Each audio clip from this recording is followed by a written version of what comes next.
Hi, and welcome to my session called Microservices with Kafka. How many of you are working with microservices right now? Quite a lot. And how many of you are actually using Kafka? That's a few. Decent. Uh, for those that come here to listen about an introduction to Kafka, I'm sorry to announce you that we will not do that. We will more focus on advantages and disadvantages of using actually Kafka. Um, I am Robert. I have more than 10 years experience in working with large-scale multinational companies like IBM, Heinz und Heinz, and currently at ING. I like doing challenging jobs, and I also like to design complex applications, and I also really enjoy implementing them. I am also a dedicated family man. I am a proud father of three, two girls and one boy. And I also want to mention that normally this talk is presented in tandem with one of my colleagues, Dan. His wife just gave birth to their first daughter, so he couldn't join us today. When we started our journey with this project, we wanted what everyone wants these days from applications: to be highly performant, to be fault tolerant, to be self-healing, scalable, very secure, and so on. And when we are designing applications, we try to focus on these, and we also want to talk of some of these in our talk today. Well, in my talk today, sorry. She's Fiona, and it's a princess. This means she's one of a kind, priceless, and very high maintenance. And she always wants to be spoiled. Um, and for some brave knights, she's also beautiful as well. Um, if we make an analogy, I think this would be a good candidate to compare it with a monolithical application. Um, how many of you actually are using monolithical architecture and applications and in production? Oh, quite a few of you. Um, then hope I will open your mind a bit. uh, well, monolithical applications, as you might know, has also some good benefits and some advantages. One of them would be that they are simple, of course, up to a certain size. After that, they are not that simple anymore. They are usually consistent, and they usually have a single technology stack, which usually is great. But there is also a dark side to these princesses, is that they're very hard to change, sometimes even harder to maintain, and they doesn't really scale very well. Um, Also, they are hard to deliver. Usually, you have large time between releases, and they are very tightly coupled. Uh, you are forced usually to upgrade all at once, and also very hard to move to new technologies. So, if we are looking at our donkey, he's looking quite. It's nice.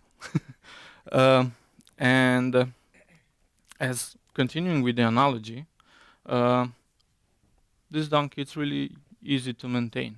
Um, it only eats grass. Its only job is to stay with Fiona and get Shrek out of his mind. With success or not, we will see. Um, and continuing with our analogy, we can compare this donkey with the microservices. Um, okay, even though the answer to every, not the microservices are the answer for every problem that we have. Uh, they're, they have quite a few advantages, and one of these advantages would be that usually they're highly scalable. You can easily replace one of them. You can easily put other donkeys and have a bunch of donkeys that doing things. Um, they usually tend to be highly available. Uh, they usually give you the modularity that you would need. Uh, can have You can deploy it on multiple platforms, and you can make even partial deployments on changing only one or two donkeys, not all of them. Um, of course, they also have some disadvantages. One of these disadvantages would usually be an increased latency in response time. Uh, you usually have to understand quite well your boundaries, and it tends to be a communication hell between them. Um, as having an example with my donkeys, I will start with a few with a simple example that as I'm working in a bank currently. It's let's suppose I want to make a money transfer. So from my account to maybe yours account. No, your account to my account, 'cause it's better like that. Um, so when we are doing a money transfer, then usually we would need, well, something like an account manager that it's able to verify the account, check the balance, and so on. Then we would need also a so-called core banking donkey that would actually do the actual money transfer. And well, on itself, it doesn't really know what to do, so you would need another service that would be the transfer, and that will facilitate to transfer from what account to which account and what to actually do. Of course, we could continue with this example. I didn't want to go in too much detail of actually how monies are transferred. I actually don't know exactly how. But I'd like to think that I know. And of course, we have many other donkeys that we are using, or we have donkeys that are looking for the availability of the systems. We have others that are uh, storing some information from here, because from regulatory purposes, you every time you have to know what you did with that money and why you did it with that money. So we have a lot of components that are interacting just for making one single money transfer. And as you saw, individually, none of them is doing too much. They are usually doing one thing. Uh, very rarely we are doing more than one thing. But their power is by having a lot of donkeys in a group and working together. And this is how we can achieve a better performance and delivering our customers. Uh, well, as you can see here, of course, we have a lot of donkeys. We have communication between them, and from time to time we communicate quite a lot. And to give you an example of how many communications or services we have that have to communicate, here is an example of Halo. Halo, it's a Uber-like company in the UK, which connects taxi drivers to customers. And their service is quite easy and straightforward to use. Though, for achieving this, they are using something like 450 microservices to do that. And all around you can see the individual microservices, and of course they are communicating. And to see that, we can see that, wow, there is quite a lot of communication between them.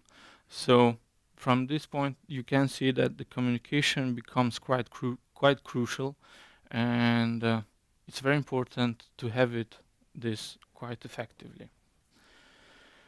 But Let's see also others if you think that this is much. We a lot much of communication. As you can see, Netflix currently they are using something like 6 to 700 microservices, and it's looking quite that they have quite a lot of communications. Twitter, they're also not doing uh, too bad on communication side. And okay, so we see there is a lot of communication, but how much of communication we can talk about?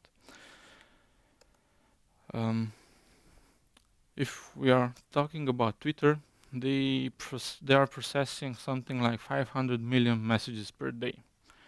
Probably most of your applications are not doing that, or maybe they are. Then good. But they are even worse than that. Netflix, they are handling about 700 billion messages per day between those microservices.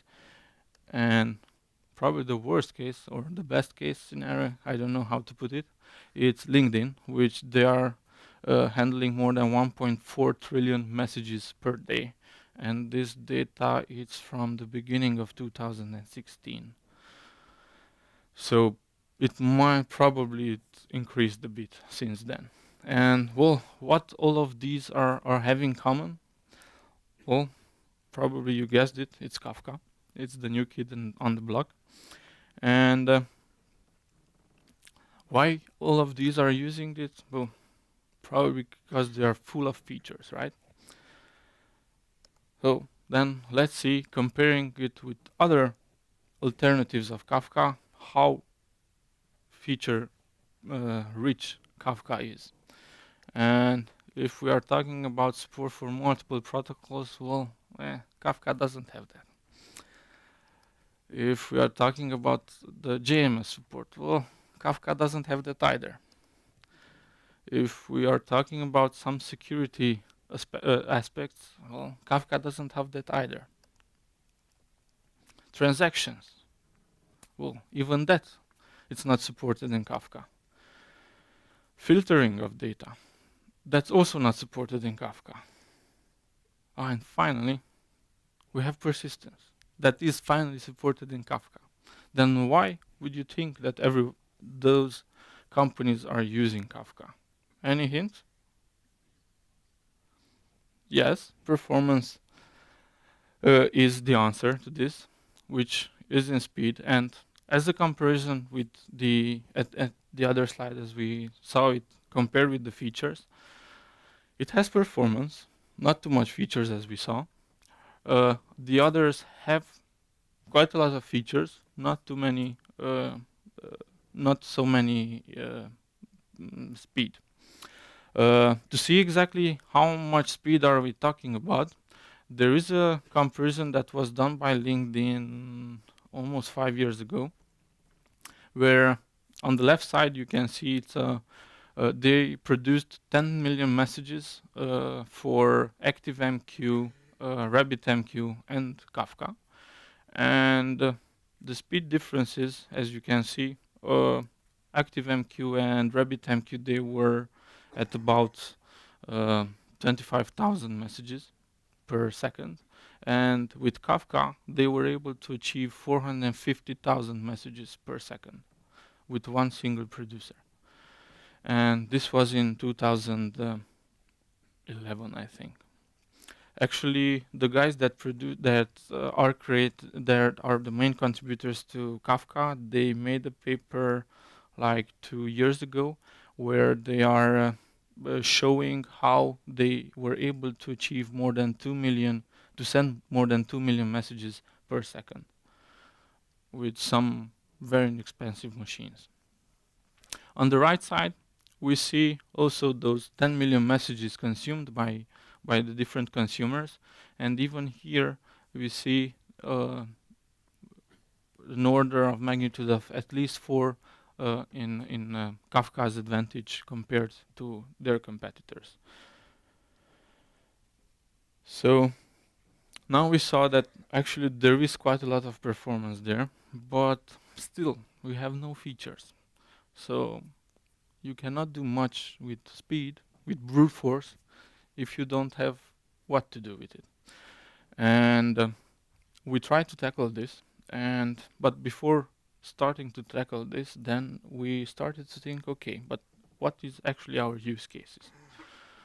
One of our use cases was, of course, to from a microservice to send messages to another microservice via producer and consuming it to consumer. I put there intentionally only transport API and not Kafka, and I will say in a few slides why. Uh, of course, we also have the bidirectional communication where we are talking back and forth between two services.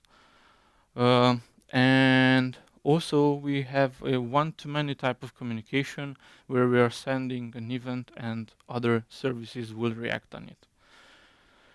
And well, most of you at this point would say that, well, this can be done with other means. You don't need Kafka for this. It's just a very fast thing but you don't need it. And most of you would say that, well, we would rather use REST then. So in that case, I would try to approach the thing a bit differently. Let's suppose we have system A and system B, and we want to send a message from system A to system B, and then system B will persist this data in a database. And of course, we are using REST for this. And right from the beginning, you will be able to see two issues with this. The first issue would be that in order for A to send a message to B, first it has to know it's there, B. So you have a quite tight coupling with it.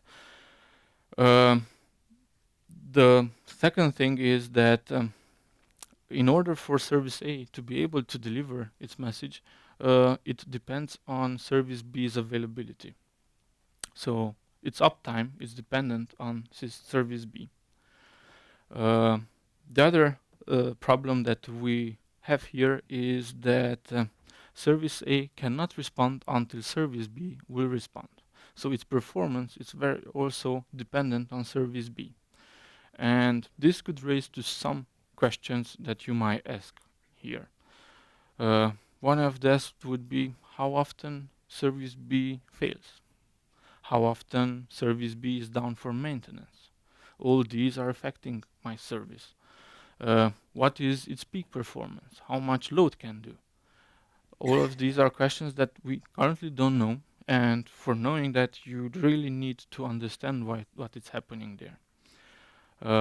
The other thing, when the traffic increases, do you have any guarantees that service B will actually respond you? It will actually save it in the database and will respond you only after that, or will try to cheat? And first it will respond that yes, I did, and later on it will do it. You don't know all of these. And the other questions that might arise, you might ask, it's also, is there system B depending on any other services on its turn? So this chaining of the coupling will go even further. Well, and what we know is that a system like this is only as good as its weakest point. So, in contrast, if we would use Kafka, well, Kafka actually has a trick on up its sleeves, is that any message that is sent to Kafka, it's persisted by default almost instantly. So this means that service A can respond as soon as the message is persisted to Kafka. And we can be certain that at some point in time, service B will get that message and will do its job on its time, when he has time. We don't need to push it now. The other cool thing is that actually service A doesn't even have to know that service B exists.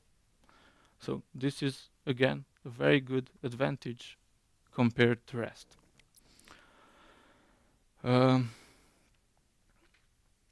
However, using Kafka will not be the solution for everything.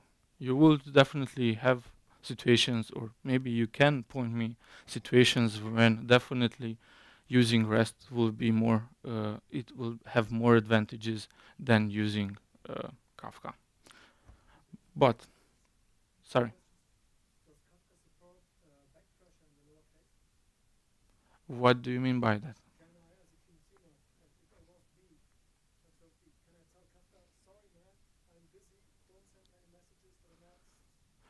Well, actually, Kafka it's more like a publish subscribe, which means that you, as a consumer of the top of messages from Kafka, you will ask Kafka, "Do you have any more messages?" Then give it to me. So it's your responsibility how you are doing that. It's not like in GMS you have this that they are pushing the data when it comes. Here it's a bit different. You are asking for the data. Um, and then we have the problem of scalability. Let's suppose we want to scale up our system. We have too much load. So the obvious solution would be to add additional B services. Of course, you will put a load balancer in front of it, and then you solved it. Well, this also means that you have to change your configuration in service A, that now you're not sending anymore to B, now you're sending to the load balancer. Beside that, you have to make your load balancer to be able to monitor your B services so that it will knows when one or more of these B services are down and redirect the traffic to the other services that are up and running. Now, let's suppose that we want to change our system and also add another service called G that wants to consume exactly the same message. What you would do in a traditional REST application, well, you will change your service A to send now not just to the load balancer, but send it also to the G service.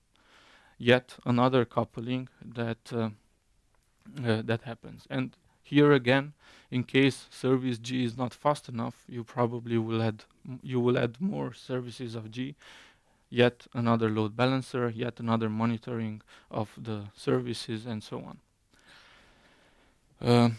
And of course, the problems that we had in the previous slide.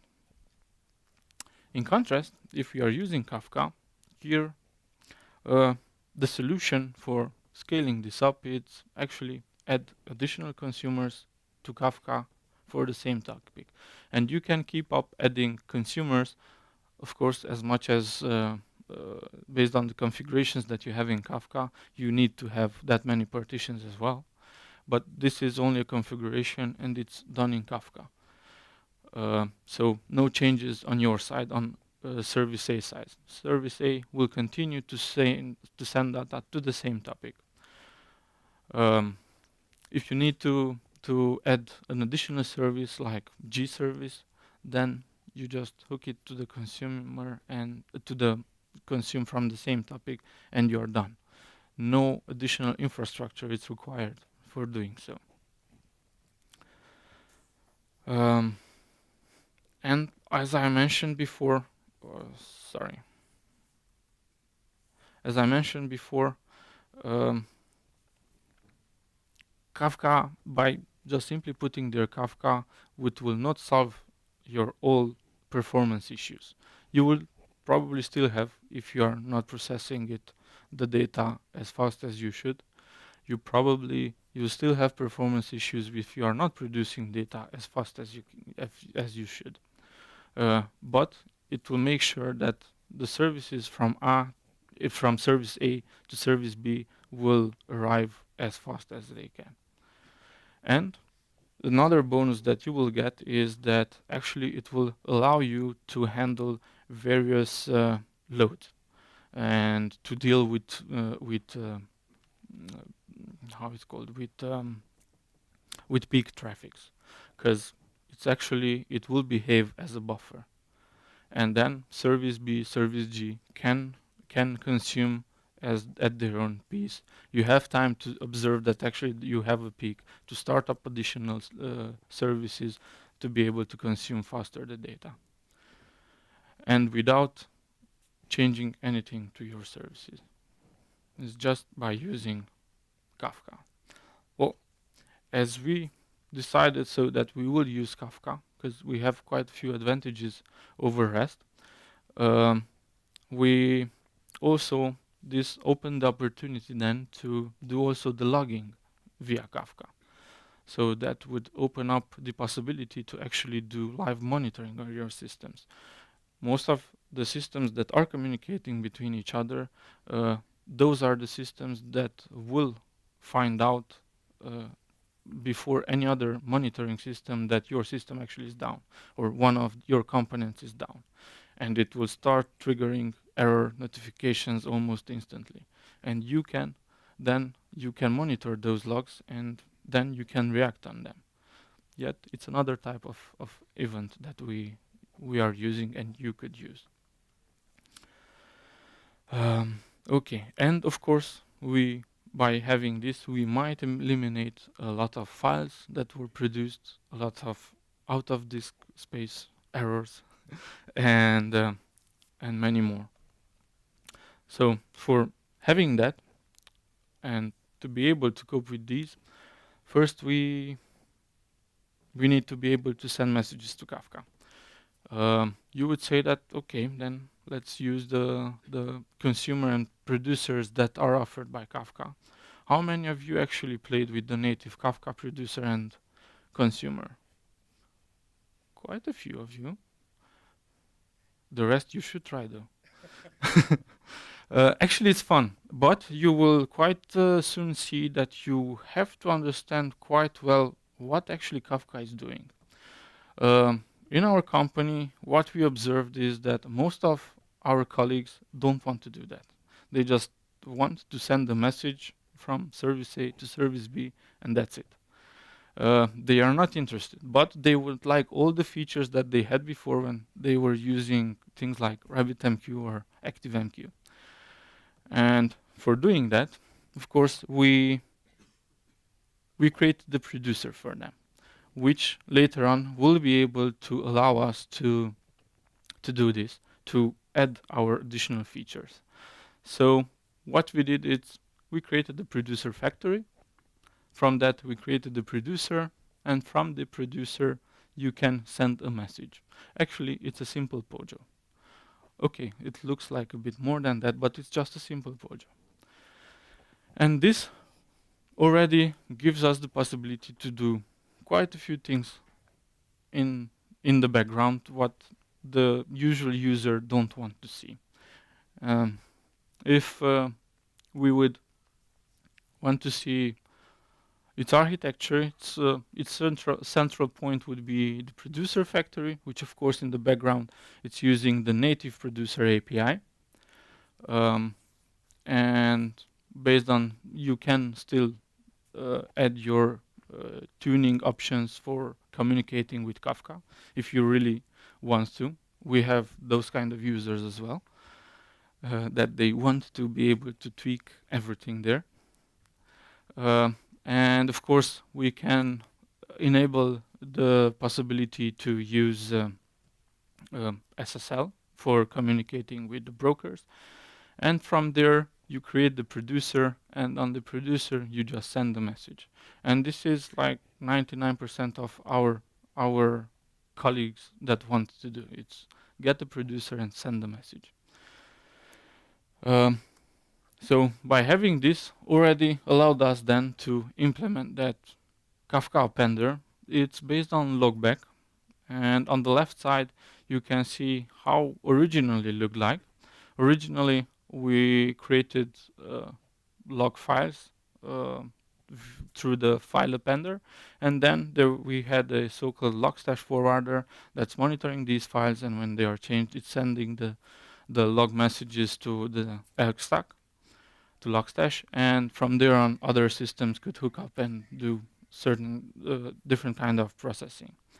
And now this, and when we had high peaks, this could take some time for doing it. Now when we changed it, we hooked in the producer from the appender, and from there we are sending to Kafka. And there, of course, we have the possibility to send it asynchronously, so we can respond almost instantly when we are writing those log files. And the advantages of Kafka being so fast is that these messages are arriving to our monitoring system almost in real time. Of course, we have some delays. From time to time we have. Good. So we can produce messages, but we also want to consume those messages. So we created a consumer, which is very similar with the producer that I just showed. Here also we have a consumer factory. From that we create a consumer. To the consumer we hook in a receiver handler, and in that receiver handler we have the onReceive message where we can do whatever we want with that message. Again, we can use any kind of POJO that we want there. Good. Its architecture again looks very similar with the producer one. We have the central consumer factory, which of course in the background uses the native Kafka consumer API with different metadata, and from that we can create the consumer and hook the receiver handler to it. So this now opened up the opportunity for us to actually start adding features. As everyone is using only producer and consumer, we can start to actually add features to our system.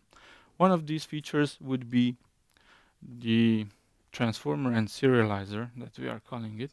What we are doing here actually is we are allowing our producers to do a series of transformation on our messages.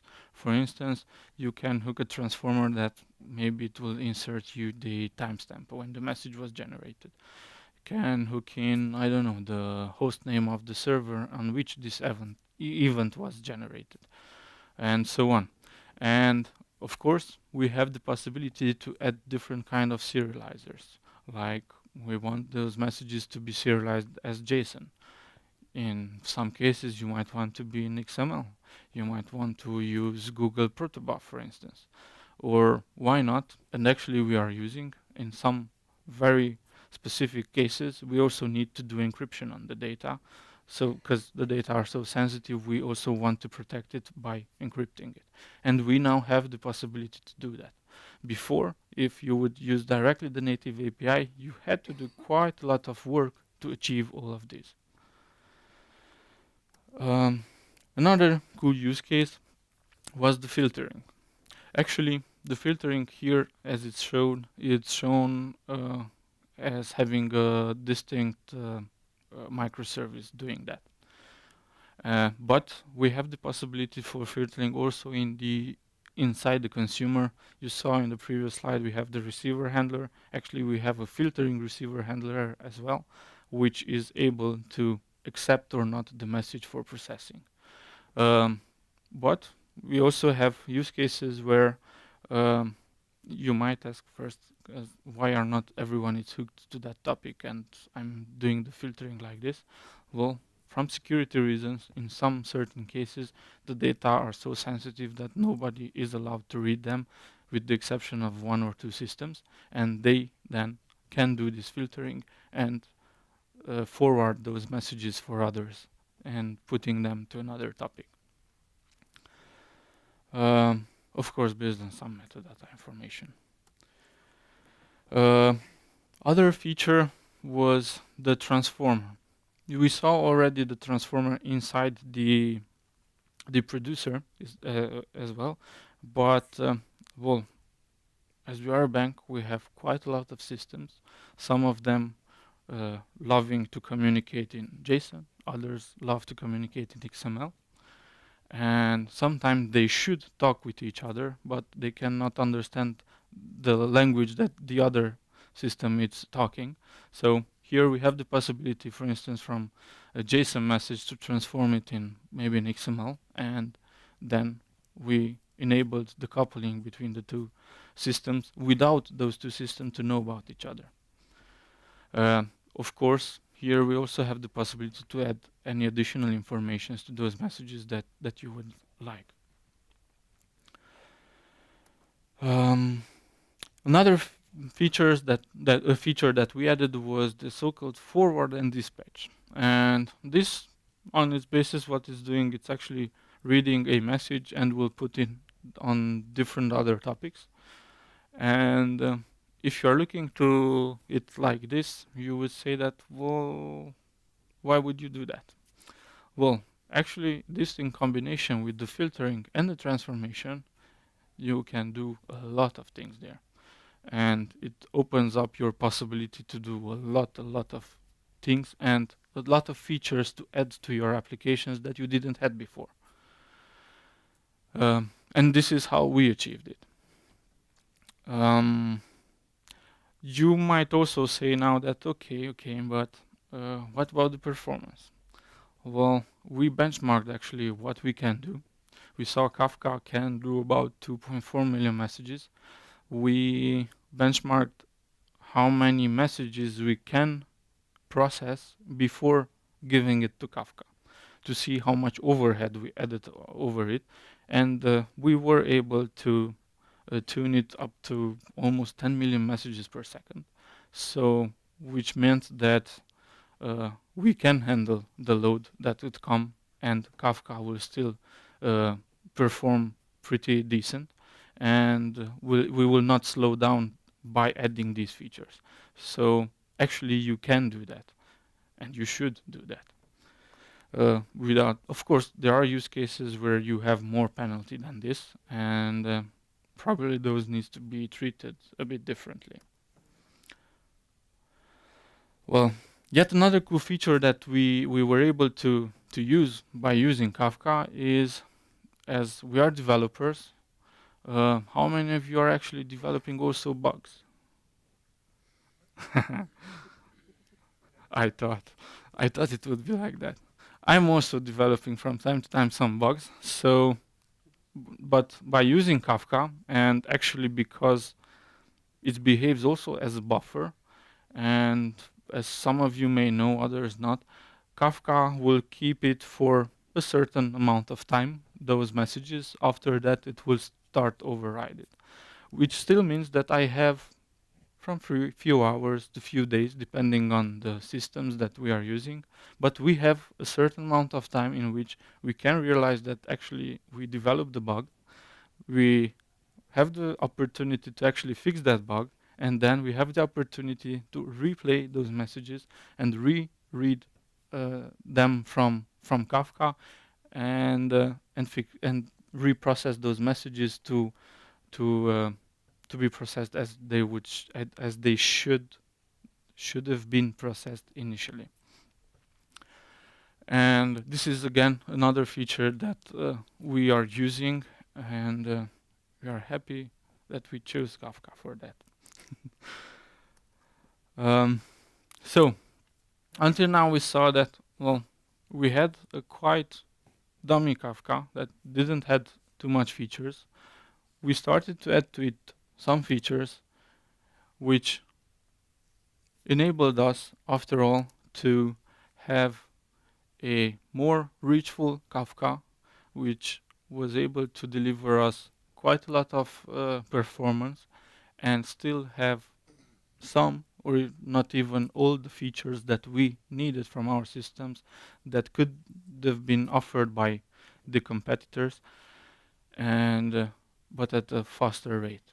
So actually our talk, well, my talk was about making you go try out Kafka, and if you think you don't have enough features, you should try to implement it, and you can add those features that you want.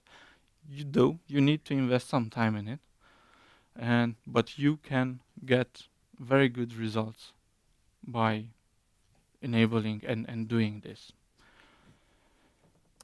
And our last message would be to use microservices with Kafka and code ahead of the curve. Thank you.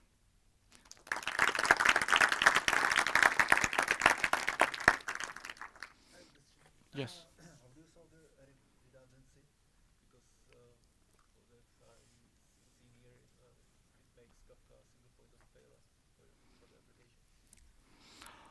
Well, uh, it sees Kafka as a single point of failure, and basically what you can do about that, right? Uh, well, if you are looking at those numbers that were produced by LinkedIn and Netflix, actually they have clusters with 4 or 5 thousand brokers in it, and they are doing it for a few years, and of course they had to invest some time in it and some engineers to monitor those. But Kafka itself, it's quite highly available, and until now we didn't see it as a point of failure. Actually, we rated it to be a very highly available system, and we're not expecting, uh, except the out of disk space problem that needs to be solved though.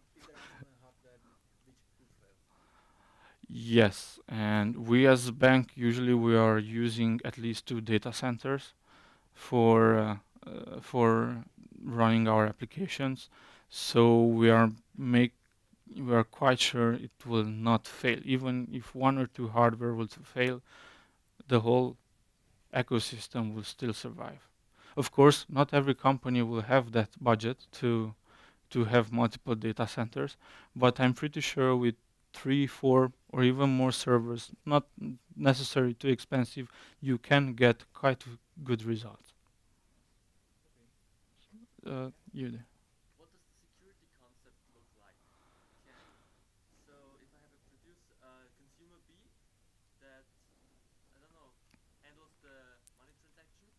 Yes.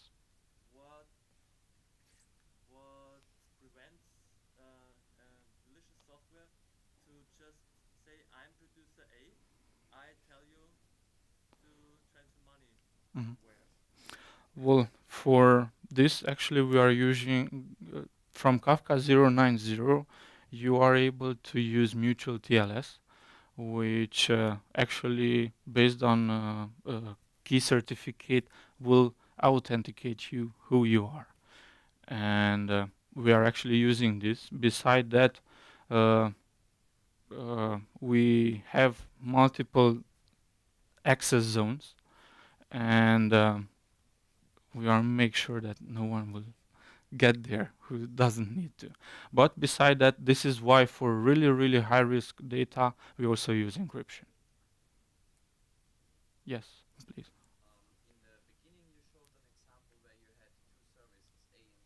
Yes.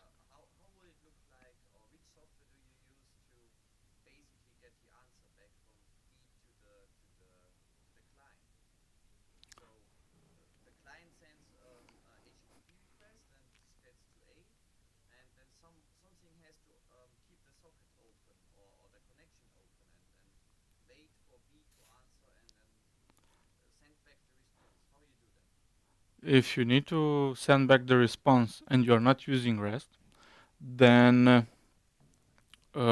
for that we have that so-called bidirectional communication where we are using two topics for that.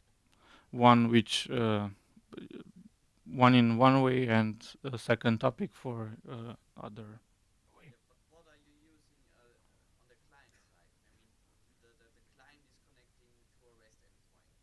It's not, we are not using REST there. We are using the native Kafka API library, which has its own binary protocol for communication.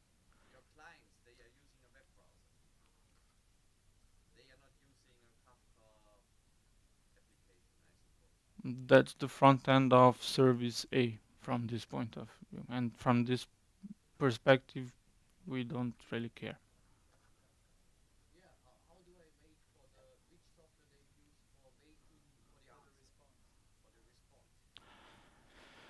If you really need to wait for a response, well, then you will have to implement your own consumer that will implement that logic.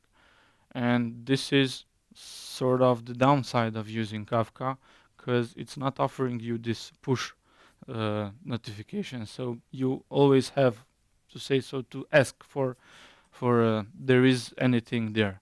And if you have a bidirectional communication, then you have to embed in your message a so-called correlation ID or something like that. And based on that, you can then decide what happens. And this is what we are doing. Yes.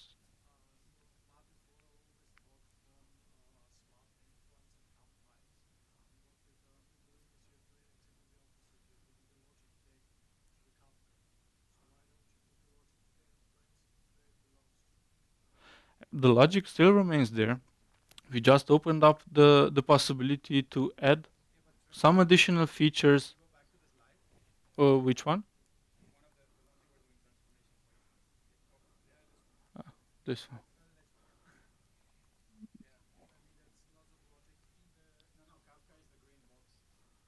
Kafka, it's there. It just offers you the topics. So any of these logic, it's not inside Kafka. Yes.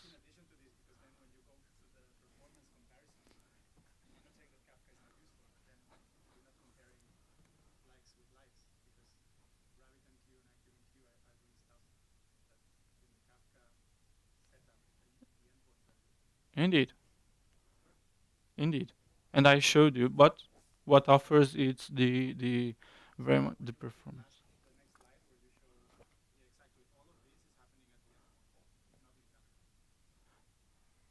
Yes, indeed. But what was the question then?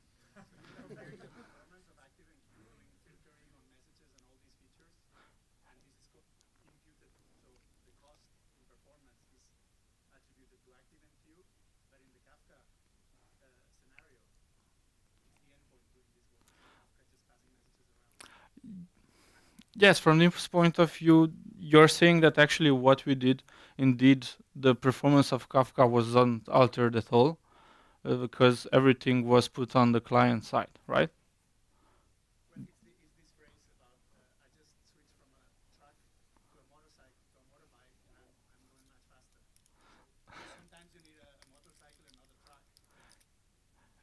Indeed, well, Kafka was designed for performance, and as such, it didn't offer any features. But when you try to use it as other competitors like RabbitMQ or ActiveMQ, you pretty much expect to do mostly what they are doing as well, but at very high speed. So you expect that actually, with your analogy, with your motorcycle, to carry 40 tons of load, but you had in your truck. And well, you can't. But in our case, what we did was that we add a layer on top of it. Indeed, it's in our client part, but that layer we made sure to be so thin that we still have the same performance and not lower that performance. Yes.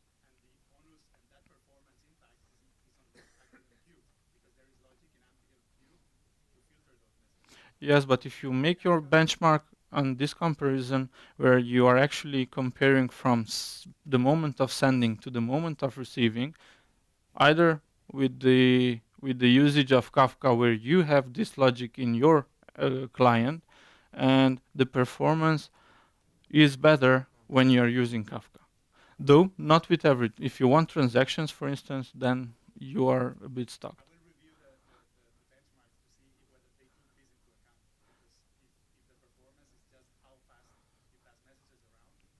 We did that kind of testing as well, and it was still beated ActiveMQ and RabbitMQ. But I'm not allowed to talk about that part. Uh, yes.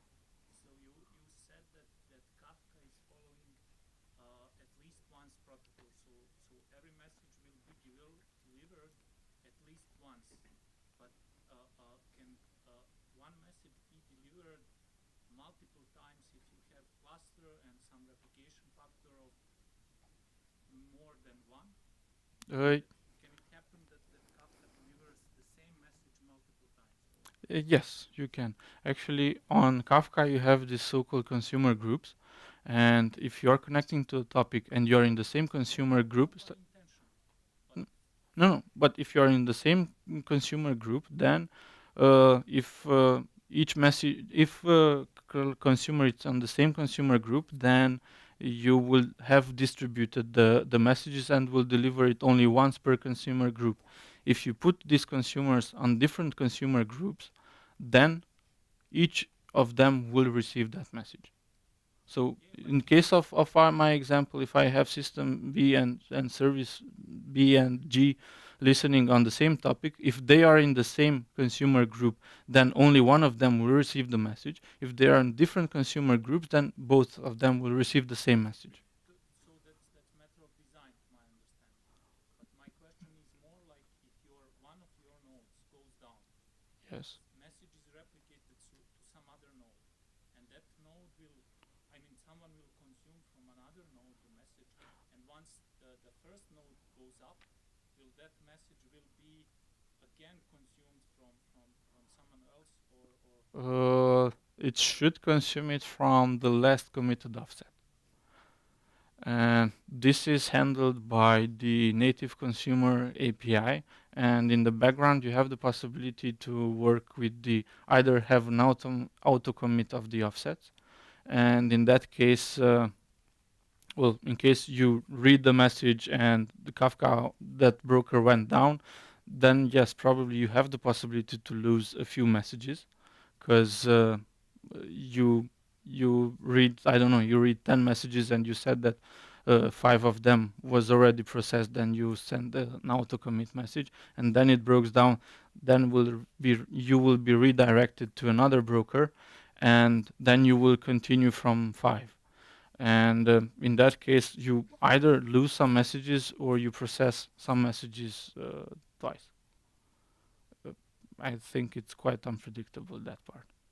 But you will have to have this logic in your consumer if this is likely to happen. Please. Your retro libraries, are you planning to open source them or are they already? We are in plan of doing that. As we are working for a bank, I don't know how much it will take. uh, we plan to do that, but there are quite a few approvals that we have to get until we are able to do that. And until then, we were allowed to show only what I showed on this presentation. Uh, I have to finish, but we can continue outside if you would like. Thank you.